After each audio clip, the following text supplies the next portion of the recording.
in support of the overall contest strategy, another area that's been very close to my heart is that to do with industry and science and technology. I came from a background, as you know, I was in the Navy.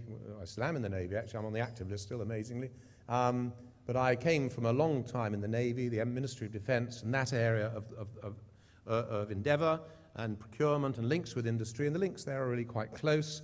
I came into the Home Office and I was quite surprised. The average Home Office view of industry when I arrived there was, God, these they're out there to screw us and get as much money as they can. Please, I don't want you quoting some of my language. I get told off for being a sailor. But that was the sort of background to it. And I think we've changed that over the last 2 years, because there's no doubt whatsoever in my mind, if we are to excise this cancer of violent extremism, everyone, all of us in the UK have to work together. And that means involving industry fully, involving our scientists, involving technology, involving all our people, actually. And I think that's really, really important. And in August, you'll see the launch of the government's new contest science and technology strategy. I'm not allowed to say exactly what the strategy is yet, because it's still coming, but it builds on the security and counterterrorism science and innovation strategy that was published in 2007. It charts a very clear vision of how government will work with industry and academia in order to together get the right solutions for the things we need to get the solutions. I want to produce a glossy that actually says, look, these are areas where we really need your help. And I finally want to, and I won't be able to do it in August, I'm afraid, put in there ideas of amounts of money that will be accrued to that, so that people can see, is it worthwhile me putting actually research and development into this area, because will there be any payback there? And I want to try and do that. It will chart how we've got to work with our international partners as well, and I think that's just as important if we're going to succeed. Now, to support that science and technology strategy, as I've said, we'll knock out these brochures, countering the terrorist threat, ideas and innovation, how industry and academia can play their part, and it describes 4 key counterterrorism challenges, 5 key technologies that are expected to make the greatest contribution to meeting the key challenges, and how industry and academia can get involved. And we've had a lot more involvement with industry over the last 2 years since I've been in post.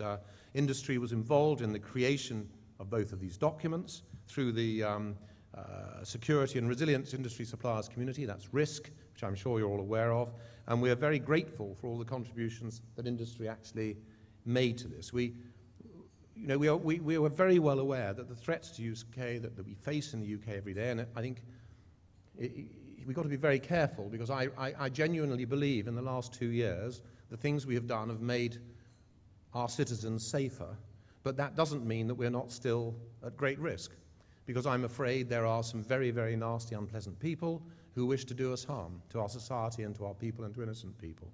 And it's very difficult when one says, oh, I've made you safer, and that, it gets picked up, I'm afraid, sometimes, and people say, oh, you said it's safer. So that's not that. That's not what I'm saying. We've done a lot of very good things, a lot of it in concert with industry. We are still at risk, but we've got to make it, and we've got to do even better. And it's not just counterterrorism, of course. There's the issue of serious organized crime, just ordinary theft, industrial espionage, the cybersecurity area I was talking about, over 50 billion a year in terms of damage done to us all through that sort of cyber crime. So there's some other very big areas as well. And while one thinks instantly of the police as just being frontline, and of course they are frontline, and I have to say I have huge admiration for what they actually do and achieve, as I do for our military as well. There are actually many of your employees, and it was seen, I think, with the presentation today, also on the front line, helping to protect the United Kingdom and our citizens from threats, and I sort of think of them as the extended police family, really. And that's one of the reasons why I'm so very pleased that the members of BSIA are in business providing security services, both public and private sectors, physical security measures, especially those to protect crowded places, and you'll be aware of the consultation document went out on that, and we've done a lot more on crowded places in the last couple of years. The issues of alarm systems, access control systems, CCTV systems, cash in transit, we had some mentions of bravery of people there, and all of these things ensure the protection of our national infrastructure, our businesses, our homes, our towns, our cities, and of course our people. And that is very, very important to all of us, I know. And thank you very much for all of that really important work.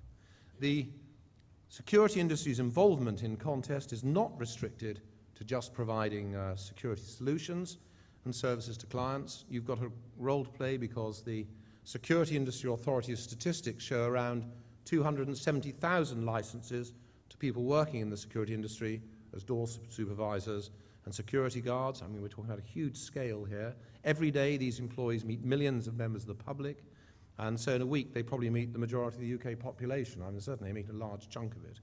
And therefore, they can influence people's perceptions of authority in the UK, either positively or negatively. And I think today is an important opportunity for me to say to you all how important it is that we convey our values through your workforces to our population as a whole, because at the end of the day, it's the shared values that we have, and I think we share with a large number of people around our tiny global community in the world, that are really important. And it's those values that actually, I'm afraid, some of the very unpleasant who want to kill us, and I see this coming across my day every day, do not have. That is what differentiates us from them.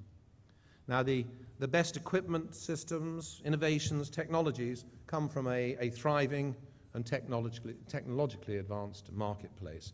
As I said, when I arrived in the Home Office, I was a bit shocked about the links through to that. In defence, it is a lot easier. There's one customer, effectively in many areas, one process. It's well understood. In the military, we buy for, the numbers are getting smaller, but say about 200,000 people. There's one easy process. It's organised by a single organisation. And I think, although one can argue that there are difficulties with our procurement system and it gets knocked occasionally in the media, actually it works not badly. And when you look around the world, it works quite well.